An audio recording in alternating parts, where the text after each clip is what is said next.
10 years ago, a cross-river bridge project I oversaw collapsed, leaving dozens dead. My parents didn't want any tie with a murderer, so they left me, and the victims' families drenched me in gasoline, roaring that they shall perish together with me. I spent the next 10 years in prison. After my release, I changed my name, moved to a small town, and worked as a barista in a quiet cafe. Life seemed to go back to peace. Just when I thought my days would keep going on like a tranquil river, my ex-husband, Julian Reed, found me. His construction company had long gone public. Everyone could tell he stood at the very peak of success, with a bright future stretching out before him. Then reporters swarmed up to me, cameras thrust inches from my face. Miss Walker, Mr. Reed has been engaged for 10 years but is still unmarried. What do you think about him waiting for you all these years? I let out a bitter laugh. No one knew that 10 years ago, it was this Mr. Reed who allowed his mistress to slip into the construction team and skim kickbacks. And it was also Julian Reed who shoved me forward as the scapegoat after the disaster, while he and his mistress went out clean. Flashing lights lit up Julian's face, but not his expressions. He remained as cold and unreadable as ever. My boss was beside himself with excitement. He rushed over for Julian's autograph, then a photo. Seeing me standing there without reaction, my boss kindly turned back and called out to me. Irene, come take a picture with Mr. Reed. He's the youngest CEO in the world. One photo with him can definitely get our cafe buzzing. I might even give you a raise. My hands froze mid-wash. I didn't look up, but some reporters still saw my face instantly, and the next second, they swarmed toward me. So you've been here all along, Miss Walker. Once celebrated worldwide for your designs and now stuck behind a cafe counter. How does that feel? We hear your ex-husband has waited 10 years for you, postponing his wedding again and again. What do you make of that? I ignored them, ignored their questions and microphones that nearly poked my face, and just focused on my work. Still, I couldn't stop the tremble as I reached for the cups. I knew Julian too well. There was no way he could do that for me. I stayed on guard. The standoff dragged on until Julian stepped in front of me. He blocked the cameras. His expression was so stern. This is our private matter. We're not accepting interviews. We appreciate your understanding.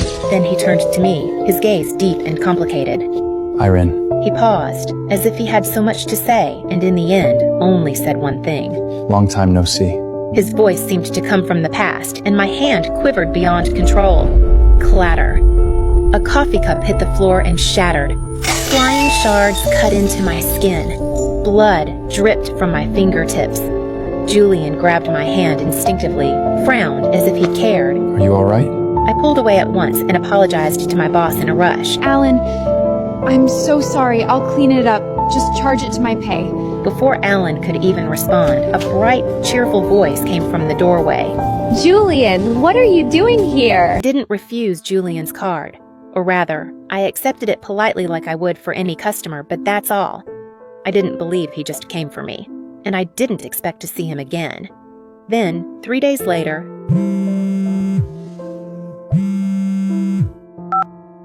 Irene, I'm really sorry. I didn't know who you were. And people like you should never just stay in a small cafe. I'll mark you down for full attendance this month and send your paycheck shortly. And today's your last day. He hung up before I could say anything. I tried calling back, but I'd been blocked. At the same time, a message popped up. My salary arrived. $4,500. Alan had even added an extra $1,000 with a note. Consider this my compensation. My cafe is small, can't bear any trouble. Please, spare me another visit. My heart sank. I knew who was really... Sure enough, Julian's call came through. Irene, I can't undo what happened back then. I hope you understand. But in every other way, I'll make it up to you. That cafe job was way too much for you, so I took care of it. And I bought you a villa in Portwell. I'll send you the key. And another thing is about Chloe. She's still inexperienced and needs someone who knows the drawings. Help her out. I'll pay you $200,000 a month. My fists clenched so hard they ached. Why? Why could he so easily shove me into the abyss where loneliness and hatred swallowed me alive? And why, after all this happened, could he still carelessly shatter my peaceful life as if he's some superior savior? Why did he think he could arrange everything for me? Help Chloe? He just wanted me to be her shadow, her tool. The thought of it made my stomach churn. I pressed my lips together and said through gritted teeth, Thanks for the offer, Mr. Reed, but I have my own life now. Please don't come to me again. Julian was silent for a long moment. Irene, don't be difficult. A genius like you only truly enjoys working as an architect. I'm taking care of your life and letting you shine. What else could you want? Don't push me, Irene. I've got my ways. And then he hung up. A faint unease settled in my chest. That very afternoon, I found out exactly what he meant. I needed to find another job as soon as possible. But no matter where I went, people only pretended to respect me. I decided to go back home for a rest, but at the door, I found the landlady waiting. She was a kind old lady. When I first came here with no money, she had waived a month's rent and always brought me her homemade treats. Now, her eyes were red, standing at my doorstep. Irene, you're back. I'm so sorry, but I can't rent the apartment to you anymore. Please don't blame me. I have no choice. Some great man came to town. He said if I let you stay, my daughter, she... Her voice broke as tears ran down. I didn't want to make things harder for her. That night, I packed my things and moved out. This was Julian's compensation, destroying my life. And then arrogantly offering compensation. Ridiculous. The day I moved out, Julian showed up. He lost weight in just a few days. Dark shadows sat under his eyes like he hadn't slept at all. He came with a moving crew and directed them as if this was something he ought to do. His manner was so natural that anyone who didn't know us would consider him as a husband picking up his wife and taking her home. You've always been tense. This helps you relax. I took the glass in silence and had a small sip. It was sweet. So sweet it made my hands tremble.